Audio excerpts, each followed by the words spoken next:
Hari igihe isi yose ihagarara ikareba ahantu hamwe. Hari igihe igihugu kimwe gifata umwanzuro ushobora guhindura ubuzima bw'abantu babarirwa muri za miliyoni.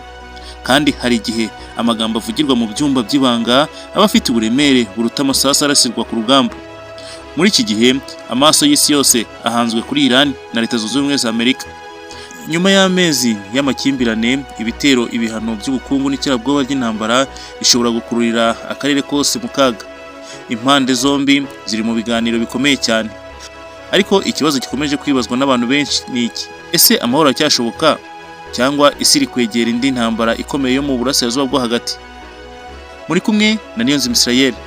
Uyu munsi tugiye kurebera hamwe amateka y'amakimbirane, ibyo buri ruhande ruvuga, ibyangiritse, igihombo ku mpande zombi n'ibishobora kuba mu minsi iri imbere.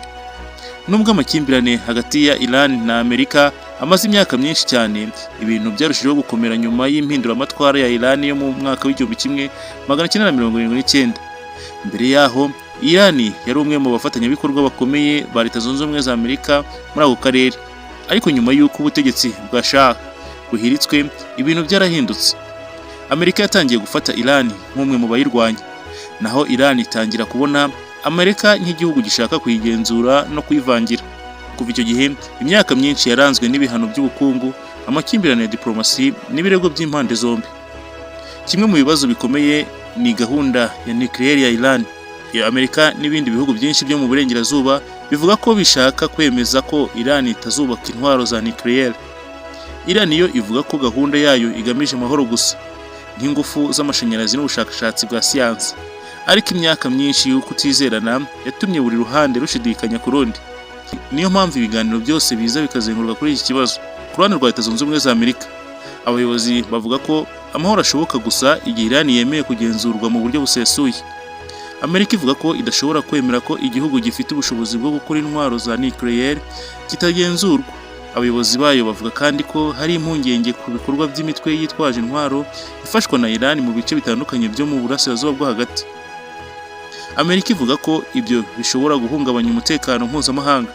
Niyo mpamvu ishyira igitutu ku gihugu cya Iran kugira ngo yemere ibyisabwa. Iran yo ivuga ko imyaka myinshi yamaze munsi y'ibihano by'ubukungu byayiteje igihombo gikomeye cyane. Ivuga ko abaturage bayo batagomba gukomeza guhanirwa amakimbirane ya politiki.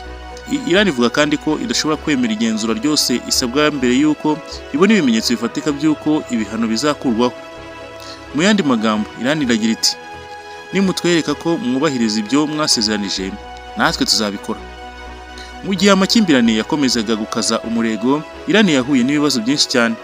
Hari ibikorwa remezo byangiritse, hari ibikorwa bya gisirikare byibasiwe, hari ibigo by'ubukungu byahuye n'ingaruka z'ibihano. Ariko ikintu gikomeye kurusha n'ubukungu, ifaranga rya Iran ryagiye ritakaza agaciro cyane. Ibiciro by'ibicuruzwa byarazamutse. Abaturage benshi bagize ibibazo byo kubona akazi. Abashoramari benshi batinya gushora imari mu gihugu gifite ibihano byinshi. Ku baturage basanzwe, ibi bisobanuye ubuzima bugoye kurushaho. Abantu benshi bibwira ko Amerika itagira icyo ihomba muri aya makimbirane, ariko siko bimeze. Buri gihe umwuka mubi wongera mu burasirazuba bwo hagati, ibiciro bya peteroli ku masoko mpuzamahanga bishobora kuzamuka. Ibi bigira ingaruka ku bukungu bw'isi yose. Ingabo za Amerika zikorera muri aka karere nazo zisabwa amafaranga menshi y'umutekano. Hari n'impungenge z'uko amakimbirane ashobora gukurura ibitero cyangwa guhungabanya ubucuruzi bwo mu nyanja. Mu yandi magambo, nubwo Amerika ari igihugu gikomeye cyane, nayo yishyura igiciro runaka. Iran na Amerika batumvikanye, ingaruka ntiziguma muri ibyo bihugu gusa byombi. Ibihugu byinshi byo mu burasirazuba bwo hagati nabyo birahungabana. Ibiciro bya peteroli bishobora kuzamuka, amasoko y'imari ashobora kugira ubwoba, ndetse n'ibihugu biri kure cyane bishobora kubigenderamo. Niyo mpamvu buri jambo rivugwa muri ibi biganiro bikurikiranwa n'abantu bo ku migabane yose. Abasesenguzi bamwe bavuga ko impande zombi zifite impamvu zo kugera ku masezerano. Amerika ishaka kugabanya umwuka mubi muri aka karere. Iran nayo ishaka koroherezwa ibihano kugira ngo ubukungu bwayo buzahuke. Ariko kandi ikibazo gikomeye ni ukwizerana. Buri ruhande rutinya ko urundi rushobora kutubahiriza ibyo rwasezeranyije. Nicyo gituma ibiganiro bisa n'ibigenda buhoro. Niba ibiganiro bisenyutse burundu, ibintu bishobora gukomera cyane. Hashobora kubaho ibihano bishya, hashobora kubaho umwuka mubi kurushaho. Abashoramari bashobora gutinya akarere kose muri rusange. kandi isi ishobora kongera guhangayikishwa n'umutekano wo mu burasirazuba bwo hagati. Uyu munsi nta gihamya yemeza ko Iran yikuye burundu mu biganiro cyangwa mu masezerano ari kuganirwaho, ariko kandi nta gihamya yemeza ko ibintu byose biri kugenda neza. Impande zombi ziracyafite ibyo zisaba, impande zombi kandi ziracyafite ibyo zitinya, kandi isi yose iracyategereje kureba uzabanza gutanga intambwe ikomeye. Ese amakimbirane azarangira mu nzira y'ibiganiro?